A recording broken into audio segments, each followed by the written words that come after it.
guys, welcome to Better Bachelor. My name is Joker with a face for radio and a voice for print. I wanted to do this video. It's been, I don't know, maybe 100 or 200,000 subscribers ago that I talked just a little bit about my adventures and some of the things that I've done, and I don't want to make this about me because it's not. But I made a post on Twitter, and it was just simply there was a guy that was getting tattooed, and he went in and they put him under, like they put him to sleep. And then 8 tattoo artists all started working on him at the same time. Now, I will say that would be an incredible amount of pain, and you definitely get your inking done first. But as a guy that's had, I don't know, 60, 65 hours worth of ink put on my leg and across my chest and arm and everywhere else, I just simply said, you know, I think pain is part of the experience of getting a tattoo, and I don't think I would want to miss out on that. I specifically said, I feel like he's tapping out a little early on this one. And a lot of people agreed, but some people pushed back. And the interesting thing is a lot of them said, I wouldn't go through the pain. Why go through the pain if you don't need to?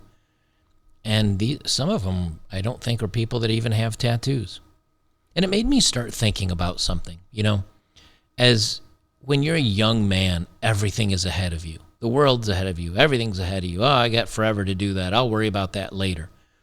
But as you age and you become, you know, an older guy, you start realizing and you start feeling that your time left on this planet is finite. And you start thinking, have I accomplished or done everything that I've wanted to do? Well, what does this have to do with going through pain and hardship and everything else? Well, I think you have to go through that hardship and those struggles and those new experiences and getting yourself out of a comfort zone on a much more frequent basis than we do to actually feel alive, to feel something in this life that is truly majestic. You know, back in the day, you'd hear people that climbed to the top of Mount Everest, and it was really an accomplishment. And you could really hear in the inflection in their voice and how they felt about things that it was life-changing for many of them. When William Shatner went up in one of the rockets or a shuttle or something or other, and he said seeing the nothingness of space and then looking down on the globe and not seeing, you know, borders and the strife and everything that was down there, he said it brought him to tears. He started crying about the experience. And one of the reasons why I don't share many of my stories is because, let's face it, many times when you're listening to a YouTuber, myself, I listen to, I don't know, someone like Tim Pool, or because I do like some of his takes on the news, or other content creators, whatever it is, and they start talking about themselves, you're kind of like, well, yeah, I don't care. Just read the news, dude. So I tend not to speak about many of my stories. And I've done some of my travel videos, and I've explained how much it meant to me. And a lot of people say, oh, I don't travel. I don't want to travel. I don't have the travel bug. But I think in many cases, they lose the message that I'm trying to send. It's not about the travel. It's not about seeing other countries or taking beautiful sunsets somewhere. It's about the experience of life. If you just wake up in the morning and you have your cup of coffee and then you jump in your car and you go to work and you maybe go to the gym for half an hour and you come home and spend a little time on the internet and then you go to bed. If you repeat that every day for 40 years and then you retire in your old age, did you ever really feel alive for any of it? You know, you hear about people that have near-death experiences, and it really opens their eyes. Why? Because they realized, wow, I haven't done anything that I've wanted to do. I was going to play this video, ironically. This is some scuba diving that I did off the USNS Vandenberg. The sound is very ASMR. I'm going to play this for just a second. If you listen to the breathing, it's very ASMR. And I was watching this, and I was like, oh, man, you know, I didn't realize how, because I had a camera in a plastic case on my chest. I didn't realize how much it shook around and everything. And I was going to show this, And then I realized, something that's not really going to work because it's going to make people dizzy. Like you guys watching me on a big screen, you'd be like, oh, this is making me dizzy. So I was going to show that. But what's my point? My point is that even if you're not into traveling, scuba diving, this was the weekend that I learned how to scuba dive down in Key West.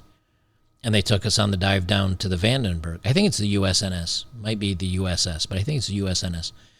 Took us down to the Vandenberg, where that had purposely been sunk for a coral reef.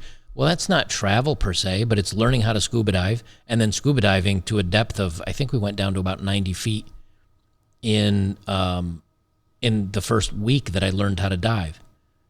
It's running the ultra marathons like I have. And again, this is not a humble bragger, but it's about pushing yourself. It's about exploring boundaries. It's about struggling. I struggle with these videos. That's why I read news stories, because I don't want to talk about me, but I want to talk about how I did this thing and it changed my life. I went to Peru and I did 2 weeks in the jungles of Amazon, and I did ayahuasca, and that helped me change my life. Not the ayahuasca so much, but the experience. And hiking up to Mount Salcantay, hiking up 15,000 feet in the air, or 5,000 meters, for those of you kids using the metric system, and barely being able to breathe, and barely being able to move, and being lightheaded, and being freezing cold even in the middle of summer, because it's down swampy at 90 degrees or 85 degrees down at ground level, and you get up there and you're wearing a parka, and you're almost at freezing cold up that high. It's not that I did it. It's that I did it, and then afterwards there was the accomplishment and the feeling of satisfaction and the feeling of doing something that is meaningful with your life. And hardship, the struggle, and then making it through that struggle. And the struggle can be fun, whether it's, getting hours of ink for a tattoo. Maybe you're not into that, or the training for a year and a half to be able to run an ultra marathon. And when I say run an ultra marathon, let's be frank, half of it or 2/3 of it is walking, but it's the point of putting 45 miles under your feet in 24 hours. And when it's done and the whistle goes off and you're sitting there at the finish line, you honestly feel like crying. I did cry, as a matter of fact. Not from pain, not from sadness, but from exhilaration, seeing the years plus training come to fruition, and that you pushed your body and your limits well beyond anything you thought was capable. As a 145-pound guy, my best back squat was 325, 330 pounds, twice my weight, more than twice my weight. And then once I did it, I was like, okay, I accomplished that. And then I haven't been back to a CrossFit gym since. I need to go. What's the point of me saying all this? Because I'm a guy that I've done the work. I've hitchhiked around the world and backpacked around the world. And I've done those 36 countries. And I've gotten the ink. And I've gotten the pain. And I've done the stuff. And at every branch along the way, it's kind of like if you took a tarp, like if you've ever been, like if you're old and you've ever been to the circus, or you've been to like one of those fabric pavilions. Before they set it up, it's just a tarp on the ground. And then people come in with these long poles and they extend them and they lift it up, and it balloons up and you've got space underneath there. That's what I want you guys to start doing with your lives. Is if life is flat for you, if it's just on the ground and you don't feel like life is exciting or interesting or hard or nothing's meaningful in life, you've got to go out and find that meaning. You've got to go out and start putting up those tent poles. And what are those tent poles? They're struggles. Like when I was backpacking, for example, I'd have some ramen noodles because they're compact and they're about 450 calories for a little brick of noodles, and you just have to find boiling water. But when you're out on the trail, you can't eat them because there's no boiling water. So I'd have to wait for camp. So I'd be eating a container of peanut butter and burrito, burrito, because you can pack those in a bag because they're not like bread and they won't crush. I'm eating those out of a backpack while I'm up in Hornstrander in Iceland, living without any connection to the outside world for 10 or 12 days, whatever it was. And when you're done with these struggles, the end result, if it's hard, if there's a struggle, if there's some fear involved or some stress involved or some strain or some pain or some struggle, at the end of that, you will feel like you've done something with your life, that there's an accomplishment, that there's something to be proud of. And I think so many people are going through life saying, I don't have air conditioning. I haven't had air conditioning now in a couple months out here on the land. I just got the windows open. I sweat a lot during the day. But you know something, at night, when the sun's going down, as a matter of fact, you can see it's just going down over my head. Now, I do have an air conditioner here behind me. You see it. The problem is that air conditioner is meant for 350 square feet, and this building is 1,200 square feet. So I can turn it on for maybe an hour or two when I'm researching and looking up some stuff here and have some cool air blown on me, but it doesn't change the temperature of the building. So as soon as that thing turns off, I'm right back up to the outside temperature, which is about 90 degrees. And I can't run it very long because I don't have that much solar and battery. So I won't completely lie. I do have it out here. It's just not doing me. It's not doing me the good I thought it would do. So I've been just running a fan on me and sweating. But at the end of the day, when you've been hot and sweaty, a nice cool shower when the sun goes down feels really amazing. But if you hadn't gone through that struggle or that stress of sweating or being uncomfortable, then a shower is just a shower. If you haven't fasted for 3 or 4 or 5 days, my longest fast is 21 days. At the end of that, you have to break back into eating very carefully with very soft fruits, maybe a little bit of boiled rice, very plain. Because if you go out and you just hog down some McDonald's, you're going to be throwing up all over the place.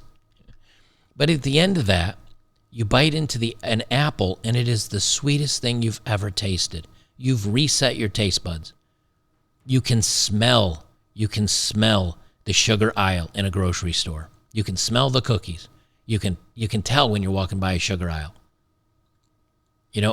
Food at every restaurant is way too salty because you've reset yourself. I know I'm a little bit all over the place with this, but it's really important for me that you guys have a good life. Maybe that sounds silly, but I want everybody to have a good life, a happy life, a meaningful life. And that means you're going to have to find some struggle. And maybe that struggle is weight loss, of losing 50 or 100 pounds. But ask anybody at the end of losing those 50 or 100 pounds, are you glad you did it? Would you do it again? There's very few that say, nope, going right back to the weight I was, and I'm going to go back to enjoying ice cream. No, they pushed really hard, and they worked really hard, and most of the time they keep the weight off, or at least a good majority of it. Ask the guy going to the gym, for a year or two to get those muscles, how proud he is of them, and the look and the results he gets. Those are two things that are very inexpensive. Ask the guy that can now run a half marathon or a marathon because he just had a pair of tennis shoes and ran. That is the cheapest exercise in the world, cheapest activity in the world. And then you go participate in a half marathon or a marathon. And at the end of that, ask those people how they feel. It's meaningful. It's an experience. It's a struggle to be able to do that. I'm in a good place in my life, but if you ask me now, when was I happier when it comes to my weight or my physical activity or the meaning of life? It was when I was bathing in like 35 degree or 3 degrees Celsius glacial water in Iceland. My life was more meaningful, and it was a lot harder, but it also meant something. Like I felt like I was alive. I felt like that it's very hard to explain. I felt like there was meaning to life. It's just the only way I can put it. Where if you're just waking up and you're eating a bowl of cereal or, whatever, and you go to work and then there's no meaning to that. Not only do the days go by, the years go by, the decades go by, and then you're dead, and then it's over. I will be traveling around the world again. Probably a completely different path and different countries than I went to before. A couple countries I'll go back to because I really enjoyed them. But the struggle of setting up a tent and bathing in glacial water, in freezing cold glacial water, and struggling. It was the coldest summer Iceland's had in, I don't know, 100 years or something like that. It rained damn near every day. Just getting dry and being dry when you went to bed was an accomplishment. That was the hardest month I've ever spent in my life doing anything ever of all time. Can't wait to go back and do it again. Because when you come through these experiences and you come out the other side, not only was it meaningful, but you're a better person. Now, you can still be an a-hole. Like, it doesn't mean you're going to be a nice person. But it means you're a stronger person, a more capable person, somebody that can manage adversity better, somebody that's not fazed by all the little things, somebody that doesn't get sad or bummed out because things don't go your way. It really can make your life so much better. For me, it was travel. For me, it was the struggles that I had on the road. I never knew where, when you're backpacking like that, like in Iceland and Norway and Sweden and Finland and some of these other areas, you can pop a tent anywhere. Other places, it's illegal, and you have to kind of, as you're hiking along, you have to wait till it's about dusk and start finding a place to sleep at night where you can set up a tent quickly while there's just a sliver of light left, and then the sun goes down and no one can see that you're there, and then you try to get some sleep, and every time you hear a car go by, you're like, oh, I hope that's not the cops. All that means something. Not much means that much, when you're doing the 9 to 5. So find some struggle. Find some meaning. Doesn't matter what it is. Find something that you have to work hard for and make yourself uncomfortable for and put yourself out there. And you're going to be miserable. And that's the whole point. Because when you're miserable or you're struggling, you're suffering, and you're not in your comfort zone 100% of the time, it makes the little things that you do have, the little things that you can get, like having a blistering hot day and finally at the end of the day, going out and getting that cool shower at 8 p.m. from rainwater. That makes that shower that you've never appreciated a shower in the last year, but that shower you'll appreciate. Don't eat for 3 or 4 days and then go get something healthy like an apple or banana or, whatever your favorite fruit, veggie, and then, or have a big old thick steak. You'll never appreciate a steak more if that's the first thing you've eaten in 3 or 4 days. It's through the struggle that you'll find purpose in life and make the mundane things, the boring things, the things you take for granted, it makes them all meaningful. And once you've done that, I think you're going to find more meaning in life and you're going to be happier. That's the crazy part. Is by making yourself uncomfortable, on the other side, you'll be happier. You'll be glad you did it. It gets the heart rate up. It gives you purpose. That's all I got for this one. Oh, I don't know how many of you make it all the way through this kind of rambling of mine, but I hope you do. And I hope you start finding a way to struggle. Make your life meaningful. I think you'll be happier for it if you do. If you're here on Locals with us, please consider becoming a supporter today. I would appreciate it. And if you're on YouTube, come on over. It's $5 a month to support. I'd appreciate that as well. Make me not so dependent on Big Mama YouTube. All right, guys, I will leave it there. I hope this helps a little bit if you're finding life a little bit flat. I hate the humble brag and I hate to talk about myself, but I do want you to know I've walked the walk. I've come out on the other side, and I can tell you things do get better once you've struggled a little bit. The other side is even better. So, all right, guys, we'll leave it there. See you in the next one.